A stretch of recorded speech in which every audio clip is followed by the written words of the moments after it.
Halo teman-teman, kembali lagi bersama saya Dr. Andri, spesialis kedokteran jiwa dari Rumah Sakit EMC Alam Sutra Tangerang. Kembali saya mau berbicara panjang lebar berkaitan dengan kesembuhan pasien-pasien yang mengalami gangguan kecemasan dan psikosomatik. Nah, ini menarik nih teman-teman ya, karena kalau kita melihat memang kan di komentar-komentar video sebelumnya juga teman-teman bilang, kenapa ya kok susah banget nih sembuhnya. Bahkan ada beberapa gejala-gejala yang sepertinya agak susah untuk dikendalikan. Sebenarnya saya sudah pernah mengatakan di video sebelumnya itu bahwa hampir lebih dari 70% kasus gangguan kecemasan memang bisa membaik ya dengan pengobatan.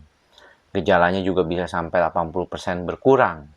Tapi tidak 100% tuh gejalanya hilang. Artinya orang yang mengalami gejala kecemasan ini bisa jadi dia kambuhan ya, atau dia bergejala sisa.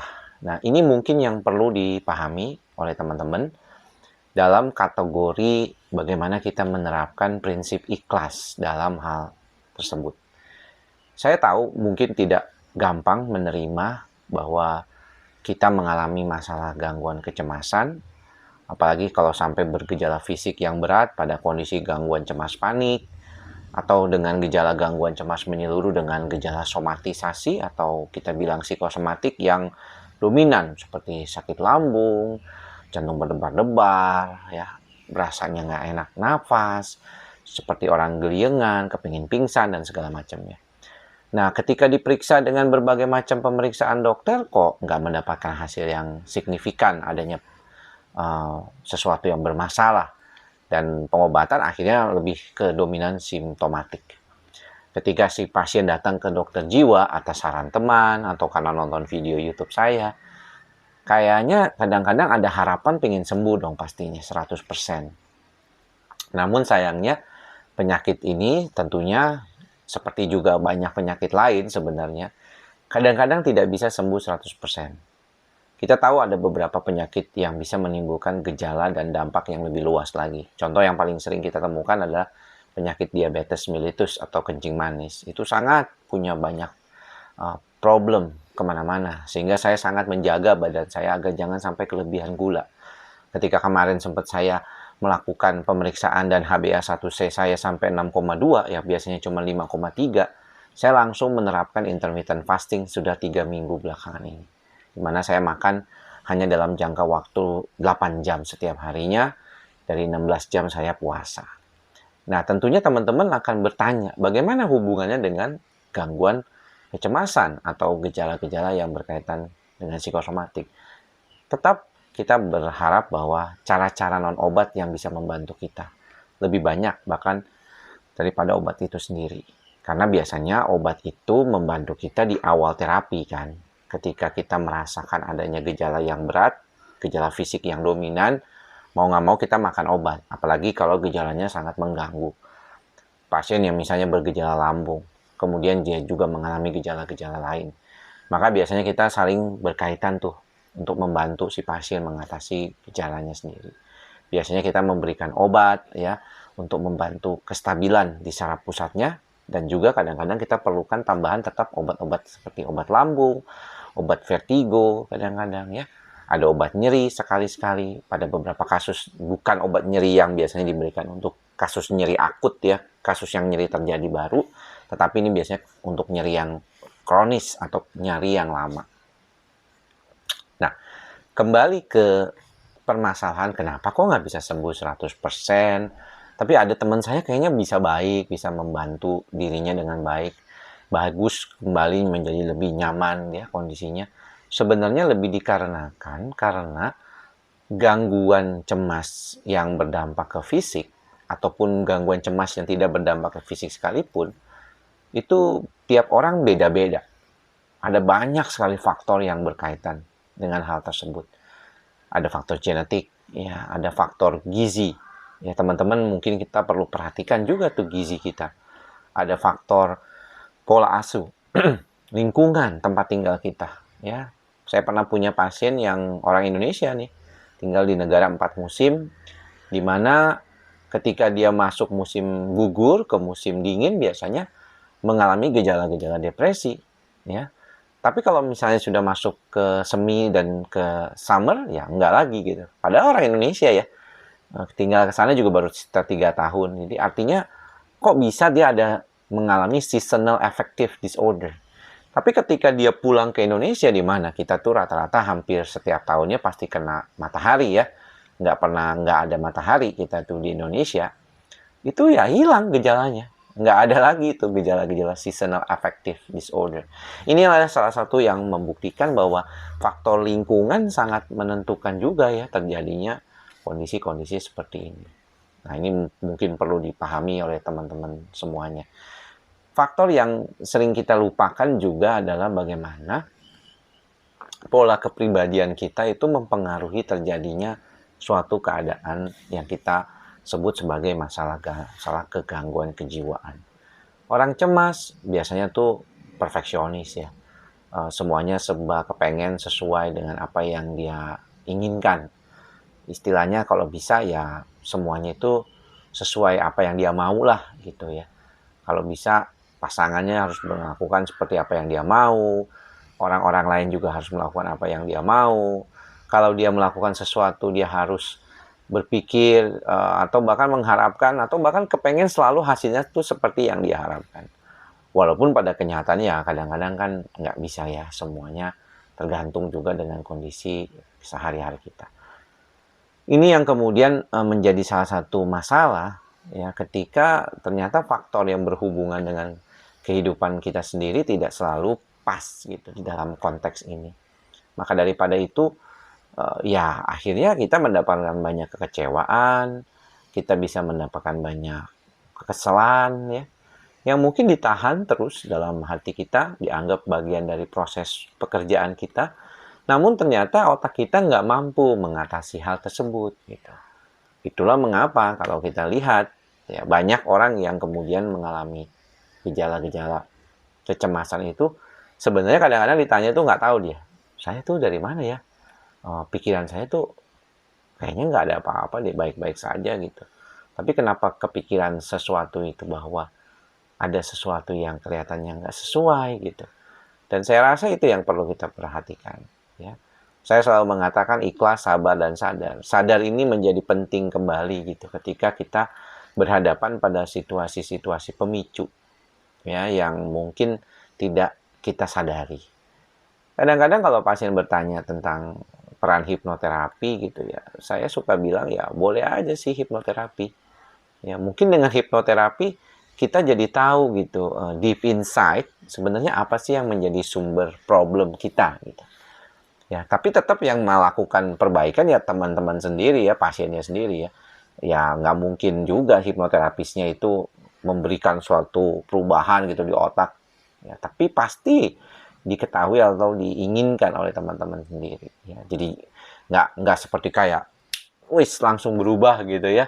Kayak ada klik gitu langsung berubah jadi ini kayaknya kayak film Klik dulu ada tuh ya, Adam Sandler pernah bikin filmnya, terus bisa berubah sesuatu sesuai dengan yang dia mau gitu, changing apa tuh station kayak gitu, yang enggak gitu ya teman-teman sayangnya. Jadi mau nggak mau kita mesti usaha sendiri.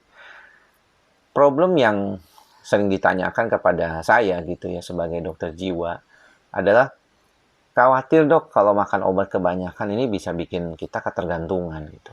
Makanya saya kalau bisa jangan pakai obat ya dok. Tapi susah juga ya karena pada dasarnya dokter jiwa juga seperti seseorang yang punya kemampuan mengatasi masalah medis, makanya dia adalah seorang dokter tentunya. Beda dengan psikolog ya, kadang-kadang teman-teman masih salah kan ya memanggil psikolog sebagai dokter, padahal mereka bukan dokter ya gitu. Jadi tidak memahami masalah kesehatan fisik seperti dokter gitu ya. Jadi patofisiologi, bagaimana peran dari berbagai macam sistem saraf pusat dan organ tubuh itu saling berkaitan gitu. Itu tidak dipahami ya oleh teman-teman psikolog. Sempat belajar dikit tapi ya nggak terlalu mendalam, tentunya seperti dokter kan berbeda. Sehingga kita bisa meresepkan obat, sedangkan teman-teman psikolog tidak bisa meresepkan obat. Nah, kekhawatirannya selalu adalah, aduh kalau saya makan obat ini bisa ketergantungan apa enggak ya? Karena saya khawatir nih dok kalau ketergantungan. Saya nggak mau dong tergantung terus sama obat ini gitu. Pertanyaannya saya balik sih. Apakah Anda punya cara lain untuk membantu diri Anda supaya jauh lebih baik? Di luar daripada menggunakan obat tentunya. Kalau misalnya dia bilang, iya saya punya caranya lebih baik dengan menggunakan teknik-teknik relaksasi, dengan menggunakan teknik-teknik yang bisa membantu diri saya lebih stabil gitu. Which is good ya, ya oke nggak apa-apa gitu. Anda bisa lakukan itu. Ya, Anda bisa melakukan dengan konsisten karena otak itu perlu konsistensi ya supaya dia bisa terbiasa. Ya, habitual atau kebiasaan itu menjadi sangat penting. Nah, keadaan-keadaan inilah sebenarnya yang mungkin buat kita semua itu nggak terlalu gampang. Saya pernah beberapa kali meminta ya pasien untuk melakukan hal-hal yang mungkin dianggap tidak terlalu sulit sebenarnya. Misalnya bangun di jam dan tidur di jam yang sama. Itu kadang-kadang aja nggak gampang.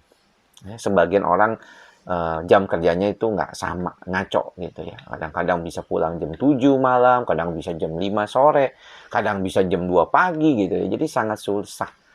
Kedua adalah kita melihat bahwa tingkat stres seorang juga dengan yang lainnya tuh berbeda. Fokus utama kita sih sebenarnya kepengen dia itu untuk bisa membantu supaya lebih stabil. Ya, tapi kadang-kadang apa yang dia alami itu tidak sama dengan kondisi-kondisi yang kita ketemukan dalam harian kita gitu. Sehingga kadang-kadang orang suka bertanya, ini kayak gimana ya, bagaimana cara ngebenerinnya kalau saya merasa kok kayaknya susah banget ya dok ya. Atau seperti ada beberapa pasien yang kemarin misalnya kalau misalnya dia udah mau dilepasin obat, dia selalu bilang, aduh dok kalau bisa jangan dilepas dulu deh obatnya gitu. Saya kayaknya masih butuh nih obat ini untuk beberapa bulan lagi gitu. Karena lagi berat-beratnya. Nah, kenapa dia bisa berpikir pengobatan ini bermanfaat buat dia? Ya. Padahal mungkin dia juga nggak terlalu aware gitu awalnya gitu ya. Karena dia tahu bahwa ternyata dia sudah mencoba berbagai macam cara, tapi obatnya itu ya yang paling membantu lebih daripada yang lain. Ya, dia udah melakukan relaksasi, dia udah pergi ke hipnoterapi mungkin, dia udah ke psikolog juga gitu ya. Tapi nggak terlalu banyak membantu kecuali dia minum obat. Kalau dia minum obat, aman dia, nggak ada masalah. Ya, jadi dia merasakan seperti kayaknya bisa melakukan semua kerjaan, bisa dengan baik. Kalau ditanya apakah ini faktor sugesti dok? Tidak juga. Karena obat yang dia makan memang adalah dosis terapeutik gitu, dosis yang bukan placebo efek pastinya, yang asal gitu dikasihnya gitu ya dosisnya. Enggak, bener-bener dikasih sesuai dengan dosis yang penting untuk diminum atau dimakan oleh seorang yang mengalami gangguan kecemasan. Dan dia merasakan perubahan yang signifikan pada saat makan pertama kali dalam 1 minggu pertama aja sudah melakukan aktivitas yang balik kembali seperti kayak orang yang mulai bisa membantu dirinya dengan baik. Dan menurut saya itu luar biasa bisa seperti itu ya. Jadi kalau kita melihat bahwa konteksnya memang keadaan ini menjadi bisa lebih baik ya, dengan pengobatan gitu ya. Kenapa enggak? Ya kan? Karena bagaimanapun itu memang penting untuk dilakukan gitu. Dan salah satu obat yang bisa membantu yaitu obat-obat psikofarmakologi ya, psikofarmakologi atau psikofarmaka. Dia bisa membantu proses itu menjadi jauh lebih baik.